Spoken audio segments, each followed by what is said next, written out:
ഭൂലോകം മുഴുവൻ തൻ്റെ അധികാര സാമ്രാജ്യത്തിലൊതുക്കി നീചനായ വൃത്രാസുരൻ താണ്ഡവമാടുകയായിരുന്ന കാലം.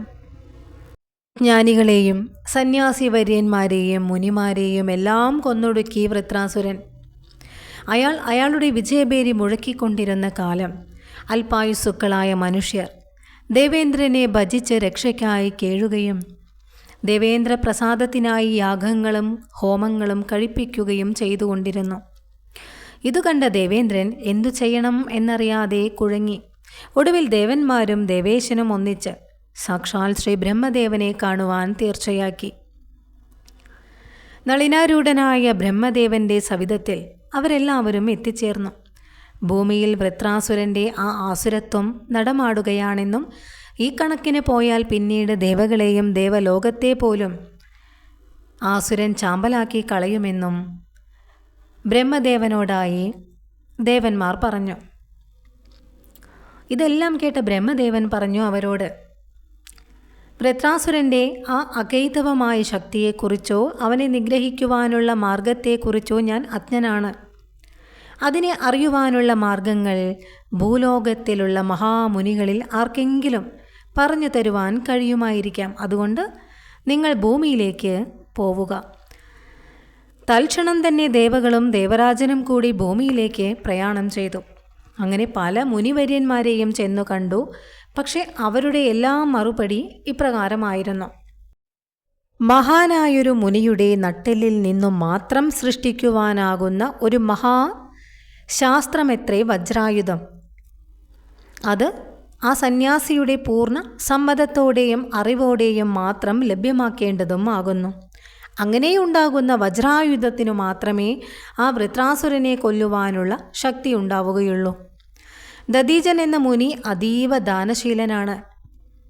പക്ഷെ നട്ടെല്ലു ചോദിച്ചു ചെല്ലുന്ന ആളുകളോട് മുനിശ്രേഷ്ഠനായാലും എങ്ങനെയാവും പ്രതികരിക്കുക എന്ന് നമുക്ക് പറയാവതല്ലോ.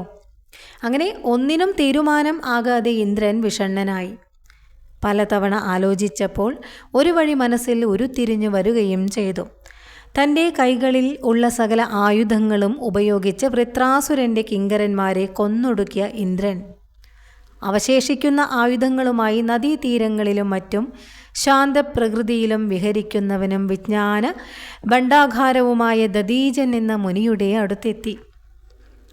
ആ സമയം അദ്ദേഹം മത്സ്യങ്ങൾക്കും പക്ഷികൾക്കും ഭക്ഷണം വിതറിക്കൊടുത്തുകൊണ്ടിരിക്കുകയായിരുന്നു. അവയെല്ലാം നിർഭയമായി മുനിയുടെ പാദങ്ങളിൽ തൊട്ടുരുമ്മി നിൽക്കുന്നു. പ്രസന്നനായ മുനിയുടെ സമീപത്തേക്കു ചെന്ന് ദേവേന്ദ്രൻ പറഞ്ഞു: ദേവേന്ദ്രനായ ഞാനിതാ അങ്ങയെ പ്രണമിക്കുന്നു. വൃത്രാസുര നിഗ്രഹാർത്ഥം ഭൂമിയിലെത്തിയ ഞാൻ അവൻ്റെ സഹസ്രപറ്റം കിങ്കരന്മാരെയും കൊന്നൊടുക്കി. ഇപ്പോഴാണെങ്കിൽ അനിവാര്യമായ ആയുധങ്ങൾക്ക് കുറവും വന്നിരിക്കുന്നു. തൽക്കാലം ഞാൻ ദേവലോകത്തിലേക്ക് പോവുകയാണ്. ഇനിയും ആവശ്യ ശാസ്ത്രങ്ങളുമായി ഞാൻ വൈകാതെ മടങ്ങിയെത്താം. അതുവരെ മുനീന്ദ്രനായ അങ്ങ് ഞാൻ ഇവിടെ സമർപ്പിക്കുന്ന ആയുധങ്ങൾ കുറച്ചു കാലം ഒന്ന് സൂക്ഷിക്കണം. നിർനിമേഷനായി നിന്ന് അപേക്ഷ ശ്രവിച്ച മുനീന്ദ്രൻ അങ്ങനെയാവട്ടെ എന്ന് സമ്മതിക്കുകയും ചെയ്തു. ദേവേന്ദ്രൻ തൽക്കാലം ദേവലോകത്തേക്ക് മടങ്ങിപ്പോവുകയും ചെയ്തു. കാലങ്ങൾ ഏറെ കഴിഞ്ഞിട്ടും ദേവേന്ദ്രൻ മടങ്ങിയെത്തിയില്ല. സഞ്ചാരിയായ ദദീജന് മറ്റൊരു യാത്രയ്ക്ക് സമയമാവുകയും ചെയ്തു. ഇനിയും ദേവേന്ദ്രനെ കാത്തിരുന്നിട്ട് കാര്യമില്ല. എന്നാൽ ആയുധങ്ങൾ, ദേവേന്ദ്രൻ തന്നെ ഏൽപ്പിച്ച ആയുധങ്ങൾ ഉപേക്ഷിച്ച് പോവാനും കഴിയില്ല. ഇങ്ങനെ കരുതി ദദീജ മുനി താൻ സൂക്ഷിച്ചിരുന്ന ആയുധങ്ങൾ മുഴുവനും അരച്ചു കലക്കി പാനീയമാക്കി അതിനെ സേവിച്ചു. എന്നിട്ട് യാത്രയ്ക്ക് പുറപ്പെടുകയും ചെയ്തു.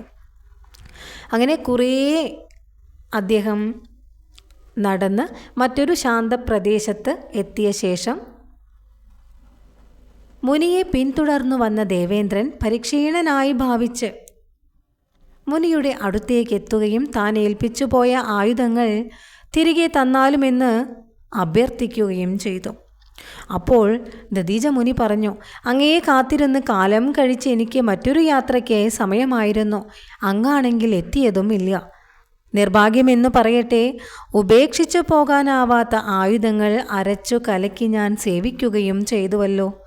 ഇപ്പോൾ അതിൻ്റെ മജ്ജയിലും മാംസത്തിലും അസ്ഥിപഞ്ജരത്തിലുമായി ലയിച്ചു ചേരുകയും ചെയ്തു. മാത്രമല്ല, ആ അസ്ഥിപഞ്ജരങ്ങളെയെല്ലാം അവ ബലപ്പെടുത്തിയിട്ടും ഉണ്ടാവും. അങ്ങാവട്ടെ നോക്കുവാൻ ഏൽപ്പിച്ച മുതൽ ആവശ്യപ്പെടുകയും ചെയ്യുന്നു. അത് മടക്കിത്തരുവാൻ ഞാൻ ബാധ്യസ്ഥനുമാണ്. പക്ഷേ ഇനി ഒരു വഴി മാത്രമേയുള്ളൂ, അങ്ങ് എൻ്റെ ജീവനെ മോചിപ്പിച്ച് മൃതത്തിൽ നിന്നും അവ ഊരിയെടുത്തു കൊള്ളുക. അപ്പോൾ ദേവേന്ദ്രൻ ഉള്ളാലെ ഒന്ന് പുഞ്ചിരിച്ചു. എന്നിട്ട് മുനിയോട് പറഞ്ഞു, അല്ലയോ മുനിവര്യ, അങ്ങയുടെ ജീവനെ മോചിപ്പിക്കുവാൻ ഞാൻ ആളല്ല. എന്നാൽ ഇപ്പോഴത്തെ ഈ വൈതരണിയിൽ എനിക്ക് ഈ ആയുധങ്ങൾ ആവശ്യം വന്നിരിക്കുകയുമാണ്. ഇത് കേട്ട മുനി ആകെ വിഷമത്തിലായി.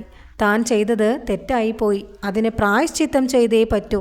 സ്വയം അഗ്നിയിൽ ദഹിക്കുക മാത്രമാണ് ഇനിയുള്ളൊരു പ്രതിവിധി. ഇപ്പോൾ വജ്രതുല്യമായി തീർന്നിരിക്കാവുന്ന തൻ്റെ അവയവങ്ങൾ ആ അഗ്നിയിൽ ദഹിക്കുകയുമില്ല.